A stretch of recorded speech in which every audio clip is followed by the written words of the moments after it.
Welcome back to Triple T Outfitters. After traveling more than 2,000 miles from the high deserts of Central Oregon to the white sands of Perdido Key, Florida, we've arrived at our new coastal home. Now, the adventure begins again. Welcome back to Triple T Outfitters and our build out of our Yamaha 252 FSH, which you can see she's sitting in the driveway here in the background. We made a couple of changes since our video showing everything we're going to be installing on the boat. First one is that we are now adding a Humminbird Explorer 12. So we are having a custom dash made right now. Hopefully that'll be here in about a week, and we'll be adding that to our install. So let's get to the trolling motor mount, which is what we're going to be doing today. So this is the stock trolling motor mount. A guy by the name of Bo over on the Jet Boat forums had this, was kind enough to send this to us. We paid him for shipping for it. It was a spare that he had. But as everybody knows, these are extremely weak, especially with a 36 volt, 112 pound trolling motor. These can bend quickly. So while we were having some other fab work done on our radar mast, which is in another video, hopefully that'll be posted here quickly, we also had an additional plate made. So this is a 1/4 inch aluminum plate that is made to just match over the top of the factory mount. That gives us a 5/8 inch trolling motor mount that is not going to bend. So for now, let's get on with the install, and let me get the camera set up and we'll go start working on the boat. Okay, here we are on the boat. We need to get this panel out in order to get access behind the gunnel here so that we can get our trolling motor mount on. In order to take this out to get access back there, you just rotate the cup holder ring out, set that aside. Then we're gonna pull out the speaker screws.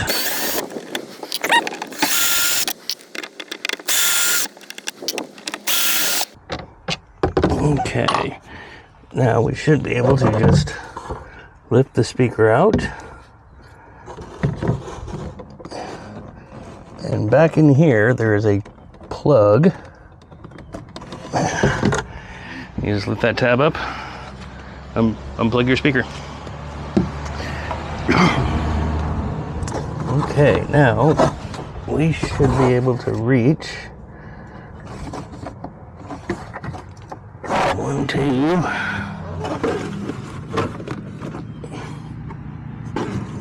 We're back. So the camera got too hot, died in the boat, wouldn't stay going. But this is the panel that you are removing. On here, there are 4 studs. These are 10 millimeter studs. On the back of them is tiny lock washer. You can see that. And then also a little flat washer. So these two are pretty easy to get to. You can reach your hand in there with the ratchet and get them. This one here is a tight squeeze. You can get your hand back here with the ratchet and get it off. And then I actually took the ratchet off and just used the socket to back it out. This one here is not so easy. So what you'll have to use is a open end or a ratcheting open end like I did. You'll have to go through the cup holder here to get it on there and get it loosened up, and then you can back it off with a socket. So that's what we're taking out to get access to where we can put in the trolling motor mount.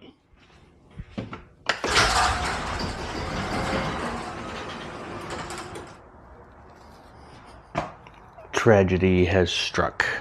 Yesterday, while filming, putting together the mount for the Minn Kota, while I was moving the motor around, it and its nice 72 long inch shaft, I knocked over one of the tripods with one of my cameras on it. It was an expensive mistake. Damn it. With the factory plate, this mount is blocking all but 2 of the mounting holes. So These are 2 original mounting holes. These are 2 original mounting holes, and I added these. And what I found was that the block is blocking the mounting plate here, so I pre-installed one of the mount hole bolts, and then this has to be relieved in order for kind of like this one is here, but the bolt's not in here, in order to get this mount on. Okay, this mounting hole, which would be the outboard side mounting hole, is actually on the boat. The boat has a really drastic angle here, and so I've decided not to put that mounting bolt in. I don't think we can get a good secure bond through that hole to keep it from being a potential source of water inlet. So the plate will be mounted with a total of 5 bolts versus 6. Now we're going to get the boat unwrapped. There she is. And get ready to do some drilling. Okay, here we go. We have our holes marked right there. And now it is time to do some drilling.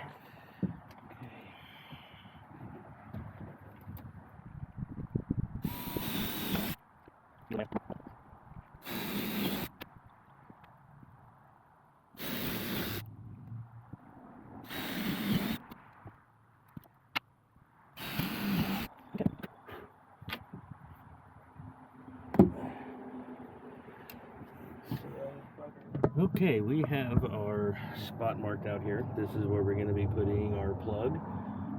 I gave myself about 13 inches of cable off the motor to fit to there. This is our CMT drill, 1 3/4 drill bit. And to use this actually has a locking pin on it. You don't have to screw it into place. So you just bring this in, push the pin in, and it locks that into place. All right, let's see how this goes.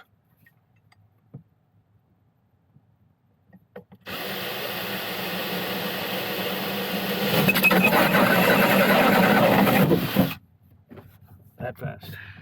Gonna use our 1/8 inch drill bit. Holes.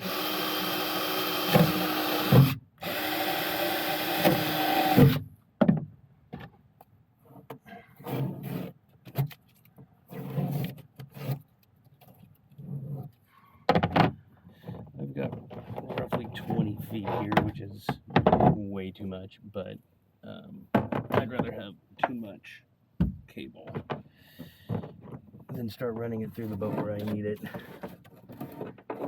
and not have enough. Okay. Now we have our cable in. Okay, here's a little note to Minn Kota. Your secure cap here, your weather cap when it's not in, this little hoop on the end does not fit on the hook on the back. Just in case you were wondering. Okay, to run your cable for your battery, inside their fish compartment or whatever you want to call it down here, it's where we put our life jackets, you have an opening right here that is normally covered by this panel, held in by 2 screws. There's a gap right down there.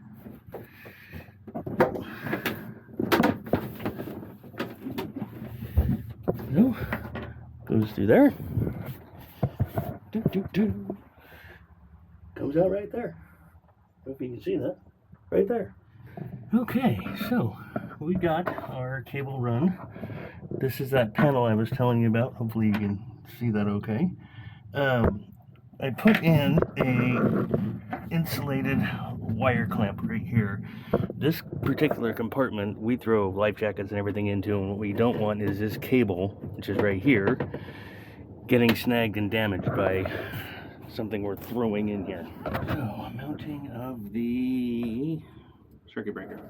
We're going to mount it right down here with an easy reach of the door, but well protected underneath the ledge.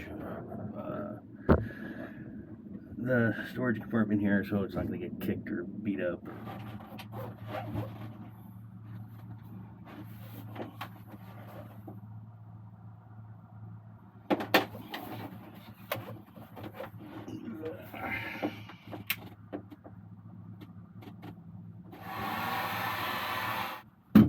Okay, there's our end for the circuit breaker. It's coming off the trolling motor. And then we have our ground back here, which is going to go straight to the battery. So let me prep a couple more of these cables.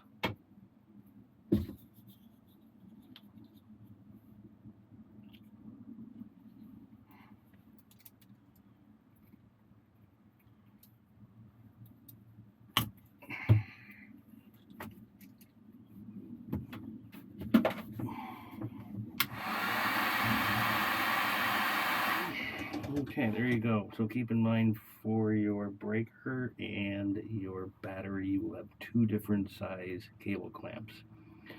My breaker's at an 8 by a quarter for the breaker and a 8 by 5/16 for the battery. Okay, we are ready for the battery. Okay, and it is battery time. This is a Chins lithium battery. This is a brand that we've actually had a lot of experience with. We've used these for probably about 5 years now altogether, in various configurations. This is a single 36 volt. These are great batteries. Again, I'll put a link to this down below. Don't remember the cost. I'll come up with that at the end of the video. So the only thing we're waiting on again is our battery mount, but I'm going to get it installed here and get the motor tested and mounted, and we're almost done. Okay, we have finished the Minn Kota install. Got the motor mounted. We have our support bracket in place for this nice long trolling motor. Electrical is all done. She's nice and sturdy, and yeah, she works well. So, how much did all of this cost?